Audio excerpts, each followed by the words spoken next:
চলো সবার প্রথমে আমরা ইঞ্জিন সাউন্ডটাকে শুনে নিই।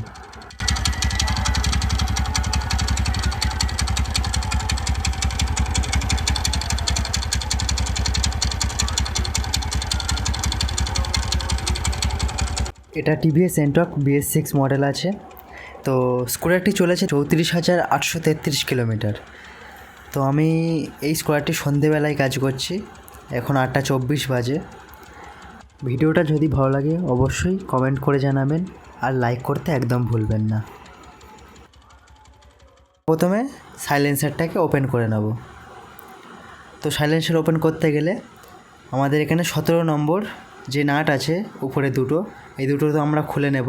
আর হেডের কাছে যে 12 নম্বর যে বোল্টগুলো আছে সেগুলো ওপেন করে নেব।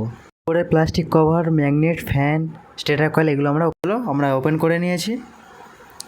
ভিডিও যাতে না বড় হয় তাই জন্য আমি ক্রপ করে দিচ্ছি। তো এই যে উপরের যে প্যানেলটা আছে কভার ব্ল্যাক কালারের, এই কভারটাকে খুলে নেব। খুলে আমরা সাইড করে সরিয়ে রাখবো, এতে তেমন কোনো অসুবিধা হবে না, ঠিক আছে। আর যত 8 নম্বর যে বোল্টগুলো আছে ইঞ্জিনের ম্যাগনেট সাইডে, তো ম্যাগনেট সাইডে সেই সমস্ত বোল্টগুলোও খুলে নেব।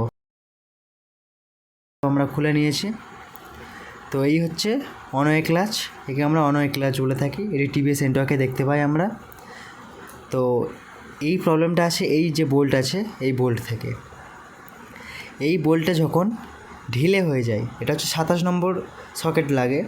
এটা যখন দেখুন আমি হাত দিয়ে একবার নাড়িয়ে দেখিয়ে দিচ্ছি, দেখুন ঢিলে হয়ে আছে। এই বোল্টটা যখন ঢিলে হয়ে যাবে বা আলগা হয়ে যাবে তখন কী হয়, ওর মধ্যে ফ্রি প্লেতে এসে যায় একটি অনেক ক্লাচের মধ্যে। তো সেই অনেক ক্লাচে ফ্রি প্লে আসার জন্য এই সাউন্ডই দিয়ে দেয়। মনে হয় যেন ইঞ্জিনের ভেতরে কত কী না কী হয়েছে, কিছু ভেঙে গিয়েছে, কোনো নাট খুলে গিয়েছে, এরকম মনে হয়। কিন্তু তেমন কোনো প্রবলেম না, বড় প্রবলেম। আওয়াজ হবে ঠিকই, কিন্তু এই বোল্ট কোনো দিন খুলবে না।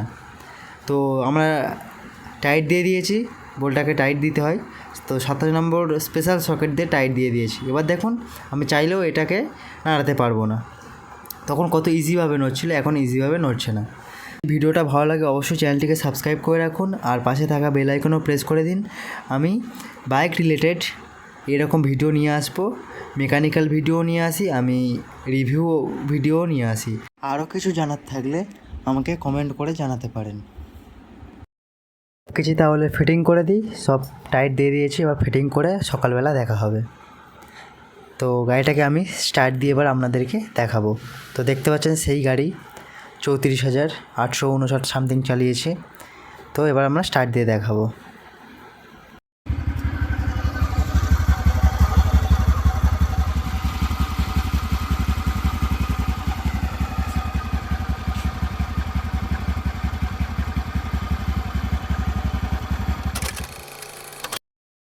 তো ভিডিওটা তাহলে এখানে শেষ করছি, সবাই ভালো থাকবেন।